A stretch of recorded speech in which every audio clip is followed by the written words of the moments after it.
What if fear was not a monolithic, terrifying monster, but an intricate machine that could be calmly taken apart, piece by piece, until nothing of its power remained? The Stoics were master mechanics of the human soul. They developed a precise, logical method for dismantling fear at its very source. This video will hand you their toolkit. Break down fear with Stoicism. Fear Dissected, Stoicism, compiled and published by Stoic Power. Lesson 1. Understand the anatomy of fear. Imagine a master watchmaker seated at his sunlit workbench with a complex and beautiful timepiece completely disassembled before him. Spread across the felt cloth are dozens of tiny, intricate components: gears, springs, levers, and jewels. To the uninitiated, the watch is a mysterious, almost magical object that somehow measures the passage of time. But to the watchmaker, there is no magic. He does not see a singular entity, he sees a system. A logical and understandable assembly of interacting parts, each with a specific function. He can repair it because he understands it. This is how we must learn to approach our own fear. We experience fear as a single, overwhelming, and mysterious force. It washes over us like a tidal wave, a monolithic entity that feels impossible to confront or analyze. We feel its immense power, but we do not understand its inner mechanism. This fundamental lack of understanding makes us feel utterly powerless. Because we perceive fear as a singular, unknowable monster looming in the dark, we believe our only options are to flee from it, to freeze in its presence, or to be consumed by it. We feel that we cannot fight what we do not understand. This ignorance, this belief in the monstrous and indivisible nature of fear, is the true source of its paralyzing power over our lives. We are defeated not by the thing itself, but by the mystery we ascribe to it. The transformative solution is to approach your fear not as a monster to be slain, but as a complex machine to be calmly, rationally, and curiously disassembled. It is the practice of becoming a watchmaker of your own mind, of learning to see the intricate and predictable anatomy of every fear you experience. The Stoics, with their characteristic psychological precision, teach that all our passions, including fear, are not mystical forces but products of our own judgments. Fear is not a single thing. It is a composite, an assembly of several distinct and separable parts. First, there is a physical sensation, the rapid heartbeat, the tightness in the chest. Second, there is an involuntary first impression or thought, a quick automatic flash of danger. And third, the most critical and powerful component, there is a voluntary judgment, a conscious or unconscious choice to assent to that first impression and to build a narrative around it. This is terrible. I cannot handle this. This will destroy me. By understanding this anatomy, you come to the liberating realization that only the final part, the judgment, is actually within your direct and absolute control.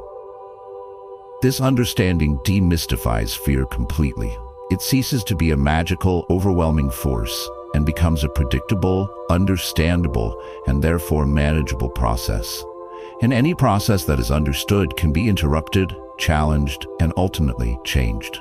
This knowledge is the first and most vital step toward becoming fearless.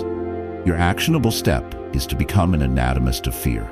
The next time you feel a wave of fear, instead of getting lost in the feeling itself, get curious about its underlying structure. Take out a journal and map it out with the precision of a watchmaker. Create 3 sections. 1. Physical sensation. Ask yourself, what am I feeling in my body right now? Write it down, e.g. a hollow feeling in my stomach, tension in my shoulders, shallow breathing. 2. First impression. Ask what was my immediate involuntary thought, e.g. oh no, this is going to be a disaster. 3. Judgment assent. Ask, what is the specific story I am now choosing to believe that is amplifying this feeling? E.g., I am believing the story that if I give this presentation poorly, I will lose all respect from my colleagues and my career will be ruined. As you practice this, you will begin to see a clear, bright line of separation between the different parts of the fear machine. This creates a crucial space, a moment of opportunity for you to intervene. You will realize that the physical sensation and the first impression are like the weather. They happen to you, but the judgment is something you do, and anything you do, you can learn to do differently.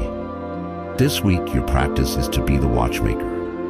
The next time you feel fear, don't run. Instead, get out your tools and calmly dissect the machine. Don't try to change it yet. Simply understand its anatomy. Now that we understand the constituent parts of the fear machine, the next step is to isolate and confront the most powerful piece: the story, the judgment, the narrative we tell ourselves.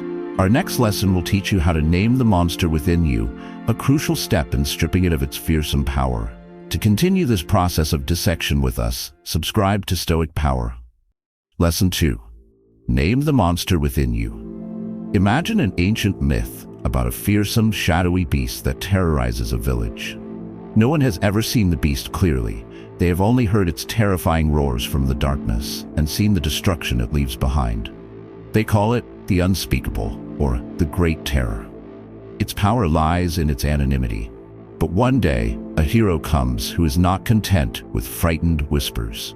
She ventures into the darkness, tracks the beast to its lair, and in a moment of courage, gives it a specific, almost mundane name like Gorgo. The moment the beast is named, something magical happens. It shrinks.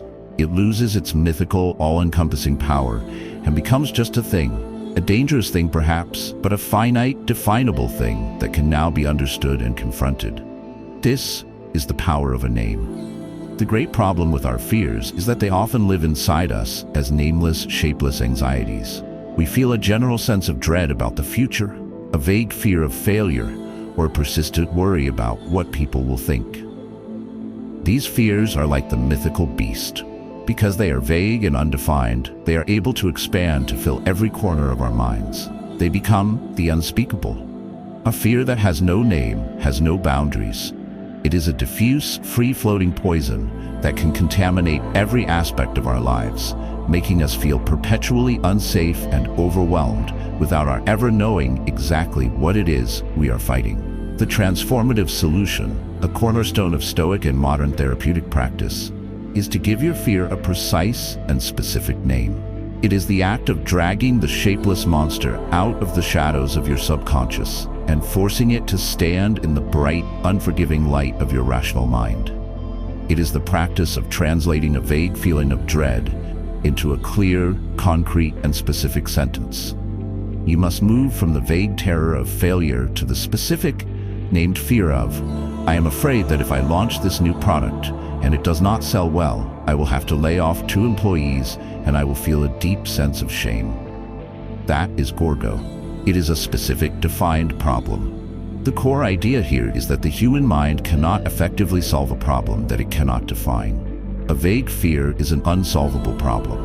A named fear, however, becomes a logistical challenge. It is no longer a mythical beast, but a series of practical questions that can be addressed. The benefit is an immediate reduction in the emotional intensity of the fear. Naming the fear is an act of containment. It puts a fence around it, transforming it from a terrifying, boundless entity into a manageable-sized problem that your rational mind can now begin to work on. Your actionable step is the fear declaration. Take the most dominant recurring fear in your life right now. It is likely a vague one. Your task is to perform a naming ceremony. Take your journal and complete this sentence with as much specificity and honesty as you can muster. The specific thing I am truly afraid of is. Do not stop at the first answer. Keep asking why until you have drilled down to the absolute root. For example, I'm afraid of asking for a raise. Why? Because my boss might say no. Why is that scary? Because then I will feel rejected and foolish. Why is that scary? Because I will take it as proof that I am not truly valued here. That last sentence, that is the monster's true name. As you practice the fear declaration, you will feel a sense of power and clarity that is deeply empowering. You will stop shadowboxing with vague anxieties and will be able to face the real, defined challenges in your life. You will find that many of your monsters, once named, are far smaller and less intimidating than you ever imagined. Your call to action for this week is to be the hero of your own story. Find your largest, most shapeless fear, track it to its lair, and give the monster a name. We have now named the fear, but the feeling, the emotional charge, can still linger. Our next lesson will teach the subtle art of detaching the raw emotion from the perceived threat. allowing us to think clearly even when our body is telling us to panic. To learn this crucial skill of emotional regulation, subscribe to Stoic Power and share your commitment to naming your fears in the comments. Lesson 3. Detach emotion from the threat. Imagine you are an expert bomb disposal technician. You are called to a tense situation where a dangerous device has been found. The device is real, and the threat is palpable. If you allow yourself to be overwhelmed by the feeling of fear, by the pounding heart, the sweaty palms, the catastrophic thoughts, you will be unable to perform your delicate, life-saving work. Your hands will tremble, your judgment will be clouded. Therefore, your training has taught you a critical skill: how to acknowledge the feeling of fear without becoming fused with it. You have learned to detach your emotional response from your assessment of the threat, allowing you to work with calm, focused precision. This is the level of mastery we must seek in our own lives when faced with what we perceive as a threat. The great problem we face is that when we are afraid, our emotional response and our perception of the threat become one and the same. We believe that the intensity of our fear is a direct and accurate measurement of the actual danger we are in. If we feel terrified, we assume the situation must be truly terrifying. If we feel panicked, we assume the situation is catastrophic. This fusion of emotion and assessment is a deeply flawed system. Our feelings are notoriously unreliable narrators. They are influenced by our mood, our past experiences, our physical state, and a host of other irrational factors. By trusting our fear as an accurate gauge of reality, we give it the power to dictate our actions, often leading us to overreact, to make poor decisions, and to see danger where little or none exists. The transformative solution is the Stoic practice of emotional detachment. This does not mean becoming a cold, unfeeling robot. It means cultivating the ability to create a space between your feeling of fear and your rational evaluation of the situation. It is the skill of saying to yourself, "I acknowledge that I am feeling the emotion of fear. My body is producing a stress response. However, I will now assess the actual objective threat level of this situation with my rational mind, independent of this feeling." The core idea, central to the thought of Epictetus and Marcus Aurelius, is that our emotions are like messengers who have a tendency to shout and exaggerate. The wise ruler listens to the message, but does not get swept away by the messenger's panic. He calmly cross-examines the message, seeking the objective truth. The benefit of this practice is the ability to maintain clarity and composure under pressure. You stop being a victim of your own adrenaline and become a calm, strategic operator, capable of responding to challenges effectively and intelligently. Your actionable step is to use the two-column method. The next time you are in a fear-inducing situation, take out a piece of paper and draw a line down the middle. On the left-hand column, write "My feelings." Here you can list all the emotional and physical sensations you're experiencing. My heart is pounding, I feel a sense of dread, I feel an urge to run. On the right-hand column, write the objective facts. Here, you must list only the verifiable, objective, emotion-free facts of the situation. I have to give a presentation tomorrow. It is 5 minutes long. I have prepared my slides. The audience will be my 10 colleagues. By externalizing these two elements and placing them side by side, you create a powerful visual representation of the difference between your emotional reaction and the reality of the situation. This practice will be a revelation.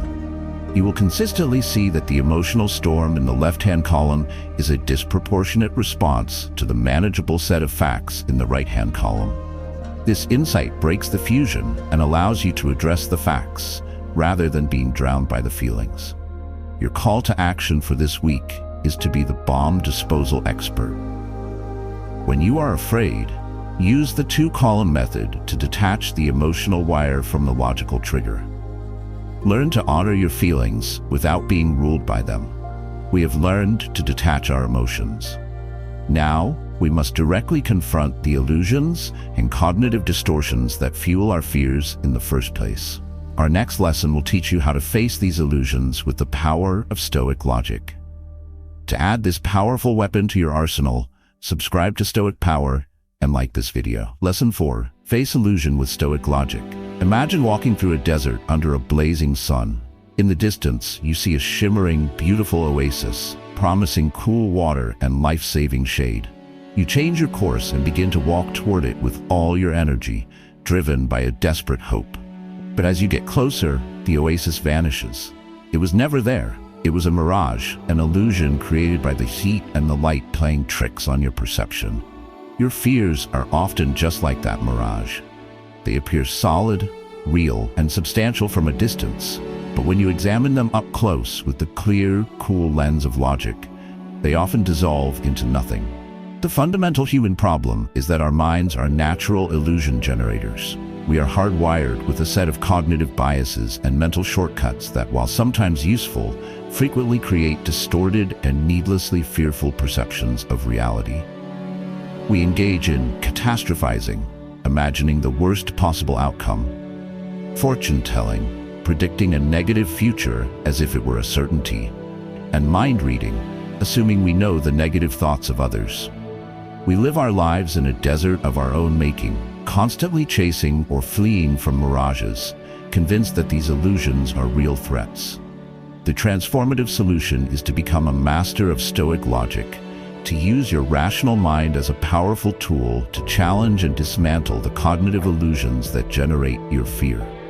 This is not about being overly analytical or emotionless. It is about refusing to be a passive victim of your mind's own flawed programming. It is the practice of meeting a fearful thought with a series of calm, logical questions, like a philosopher cross-examining a faulty argument. The core Stoic idea is that reason is our greatest gift and our most powerful weapon. The Stoics were logicians. They believed that by applying clear thinking to our own internal monologue, we could expose the logical fallacies at the heart of our fears and anxieties. The benefit is profound. You stop being tricked by your own mind. You develop a kind of illusion immunity, the ability to see a mirage for what it is without feeling compelled to chase it. Your actionable step is to deploy the logical cross-examination. The next time a fearful, anxious thought enters your mind, you must put it on trial. Do not let it pass unchallenged. Ask it these 4 questions. 1. Is this thought 100% true with no exceptions? The answer is almost always no. 2. What is the evidence for this thought? What is the evidence against it? Be an impartial judge and consider both sides. 3. Am I engaging in a cognitive distortion here? Am I catastrophizing, fortune-telling, or mind-reading? Name the illusion. 4. What is a more rational, balanced, and less fearful way of looking at this situation? Formulate a new, more logical thought. For example, the fearful thought might be, everyone will laugh at me. The cross-examination would reveal that this is not 100% true. There is no real evidence for it. It is a form of fortune-telling. And a more rational thought is, some people might not be interested, but others might find it valuable. And in any case, my self-worth is not dependent on their reaction. This practice of logical self-inquiry will feel like turning on the lights in a dark room full of scary-looking furniture. You will see that the things you were afraid of were just ordinary objects, their shapes distorted by the darkness of your unexamined thoughts. Your motivational practice for this week is to be the Stoic logician. Put your fears on trial. Subject them to a rigorous cross-examination. Face the illusion with logic and watch it dissolve. We have learned to dismantle fear with logic, but some fears are rooted in real pain. Our next lesson will teach the Stoic alchemy of converting the energy of pain into the fuel for inner power. To learn how to transform your hardships, make sure you are subscribed to Stoic Power. Lesson 5. Convert pain into inner power. Consider a powerful hydroelectric dam. It does not try to stop the immense, relentless force of the river. To do so would be futile and catastrophic. Instead, it is brilliantly designed to harness that very force. It channels the river's powerful current through its turbines, converting the raw, untamed energy of the water into a predictable, useful, and life-giving stream of electricity that can power an entire city. This is the Stoic approach to the inevitable pain and hardship that flows through our lives. We do not seek to stop the river of pain, but to build a dam within our own minds that can convert its energy into inner power. The universal and unavoidable human problem is that we experience pain, whether it is the pain of loss, of failure, of illness, or of betrayal, as a purely destructive force. Our instinct is to resist it, to numb it, to resent it, and to see ourselves as victims of it. We feel that the pain is draining our power, weakening us, and diminishing our lives. We allow the force of the river to flood our city, to destroy our homes, and to leave us stranded and powerless. This resistance to pain is what creates the secondary and often more intense suffering of victimhood and despair. The transformative solution is to learn the art of psychological alchemy, the practice of converting pain into inner power. It is a radical reframing of hardship. Instead of asking, "Why is this happening to me?" the Stoic asks, "How can I use this?" This question shifts you from a passive position of victimhood to an active position of agency.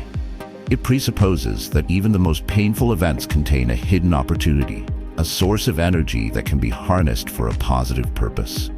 The core idea, expressed beautifully by Marcus Aurelius, is that our rational mind, our ruling faculty, is like a fire that can consume any obstacle and turn it into fuel for its own flame. A physical injury can be converted into the power of patience. A financial loss can be converted into the power of resilience. A deep betrayal can be converted into the power of wisdom and self-reliance. The benefit of this approach is that it makes you truly anti-fragile. Hardships no longer just fail to break you. They actively make you stronger, wiser, and more powerful. You become the dam, and every challenge you face only increases the amount of electricity you can generate. Your actionable step is to use the power conversion question.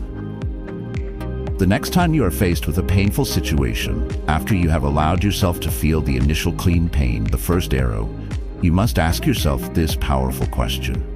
What strength can I build? What virtue can I practice? Or what lesson can I learn from this experience? For example, if you are facing a difficult health diagnosis, instead of focusing only on the fear, you can ask, how can I use this to cultivate courage and to appreciate every moment of my life more fully? If you have been rejected for a job, you can ask, how can I use this to build resilience and to reevaluate my approach in a more effective way? You are actively looking for the opportunity within the obstacle. This practice will fundamentally alter your relationship with life's difficulties. It will instill in you a deep and unshakable sense of confidence, knowing that you have the ability to transform any experience, no matter how negative, into a source of personal growth. Your motivational practice for this week is to be the alchemist, the engineer of the dam. When the river of pain flows into your life, do not be flooded by it. Find the opportunity. Ask the power conversion question and convert that pain into your own inner power. We can now transform pain into power. But in the immediate moment of fear, our reason can feel weak and threatened. Our next lesson will teach you how to stand firm and hold the line with your reason, even when your emotions are in full revolt. To learn this crucial discipline, subscribe to Stoic Power and activate your notifications. Lesson 6. Hold the line with reason. Imagine a small, disciplined legion of Roman soldiers forming a tight defensive square on an open battlefield. They are vastly outnumbered. From all sides, a chaotic, screaming barbarian horde is charging toward them. The soldiers' individual fear must be immense. Their every instinct is likely telling them to break formation and run for their lives. But they do not. They hold the line. They trust their training, their discipline, and the strength of the soldier standing next to them. Their power lies not in their individual strength, but in their ability to maintain their rational, disciplined formation in the face of overwhelming emotional chaos. Your rational mind is that legion. Your fears are that barbarian horde. Your task is to hold the line. The critical battle we all face in a moment of intense fear is the one between our rational mind and our emotional impulses. Fear is the barbarian horde. It is chaotic, loud, and incredibly persuasive. It screams at us with stories of doom and disaster, urging us to abandon our reason and to surrender to panic. In this moment, our reason can feel like a small, outnumbered legion. We know, intellectually, what we should do, but the emotional force of the fear feels so overwhelming that we break formation. We abandon our logic, we succumb to the panic, and we are overrun by the horde. We lose the battle because we fail to hold the line. The transformative solution is the practice of consciously and deliberately siding with your reason, even when it feels weak and your fear feels strong. It is an act of sheer will, a declaration of allegiance to your own higher mind. It is the decision to trust the disciplined formation of your logic over the chaotic charge of your emotions. The core Stoic idea here is that our ruling faculty, our rational mind, is the commander of our inner citadel. It is the leader we must obey, especially when under attack. Fear and other passions are like rebellious factions within the city, trying to stage a coup. Your job as the ruler of your own mind is to refuse to surrender the citadel to these rebels. You must hold the line. The benefit of this practice is the development of an iron will and an unshakable self-trust. You learn that your reason, when you commit to it, is far stronger than any emotional horde. You become the master of your inner kingdom, not its captive. Your actionable step is the declaration of allegiance. The next time you feel a battle raging between your fear and your reason, you must perform this simple but powerful mental act. Pause, take a breath, and then, silently but with absolute conviction, declare to yourself, "My fear is loud, but my reason is in command. I will listen to my reason. I will hold the line." You can even create a physical anchor for this. For example, you can gently press your thumb and forefinger together as your signal that you are consciously choosing to side with your rational mind. You are giving the command to your inner legion to stand firm. This practice, repeated over time, will become a source of immense strength. It will become your default response to inner conflict. You will no longer be a leader who abandons his troops at the first sign of trouble. You will be the commander who inspires loyalty in his own reason by consistently trusting it under fire. Your call to action for this week is to be the Roman commander. When the barbarian horde of fear attacks, give the order to your inner legion. Declare your allegiance to reason. And hold the line. We have learned to dissect fear, to manage it, and to stand firm against it. The final lesson is about moving forward, about not just surviving fear, but walking through it with a new and unshakable confidence. Our final lesson will show you the path to walking through fear, completely unshaken. To complete your training and achieve this final level of mastery, subscribe to Stoic Power. Lesson 7. Walk through fear unshaken. Imagine a tightrope walker poised across a vast canyon. Far below, the ground yawns. The danger is real. But the master walker is not focused on the chasm below. His focus is entirely on the sensation of the rope beneath his feet and on his destination on the other side. He does not deny the existence of the fear, but he has folded it into the act of walking itself. He has achieved a state of dynamic stillness, a calm and focused movement through the very heart of a dangerous situation. He is not fearless in the sense of being oblivious to danger. He is fearless in the sense that his fear no longer controls his actions. He walks through his fear, unshaken. This is the ultimate goal of our Stoic practice. The final and most persistent problem we face, even after we have learned all the techniques of dissecting and managing our fear, is the lingering belief that the goal is to eliminate fear entirely before we can act. We wait for a mythical day when we will feel completely fearless before we start the business, ask for the date, or have the difficult conversation. We are like a tightrope walker who is waiting for the canyon to disappear before he is willing to take the first step. Because this day of absolute fearlessness will never arrive, we remain stuck, perpetually waiting on the edge of the chasm, our lives unlived, our potential unfulfilled. The final transformative solution is to embrace the concept of virtuous action as the ultimate antidote to fear. It is the realization that the goal is not to feel brave, but to act bravely. Courage, the Stoics teach, is not a feeling, it is a virtue, and virtues are expressed through action.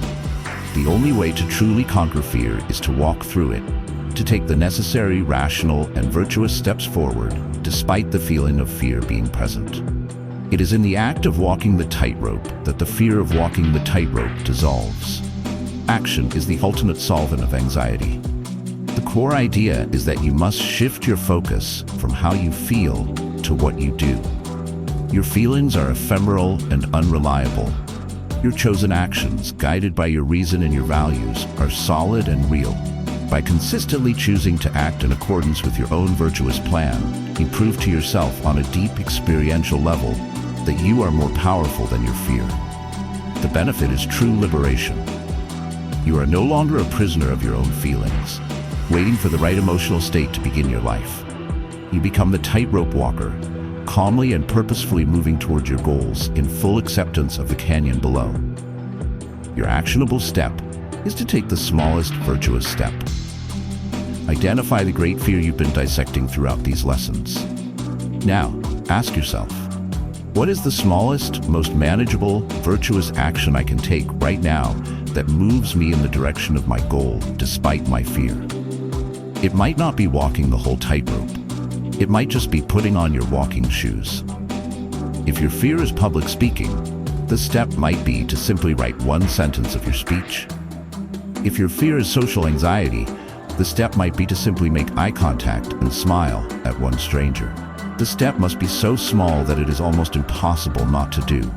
This practice of taking small, consistent, virtuous actions in the face of fear builds an unstoppable momentum.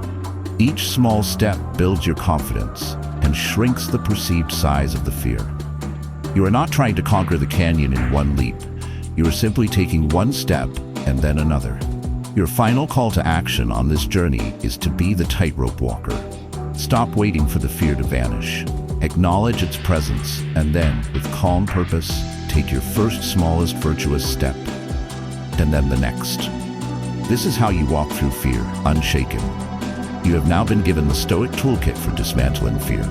By understanding its anatomy, naming it, detaching from it, using logic, converting pain, and choosing virtuous action, you can break down any fear that stands in your way. This is not a theory, but a practical path to unshakable courage. Thank you for dedicating your time to this vital work of self-mastery. If these lessons have empowered you, please honor the wisdom by liking this video, commenting with the first step you will take, and subscribing to Stoic Power for more tools to build a fearless and resilient life.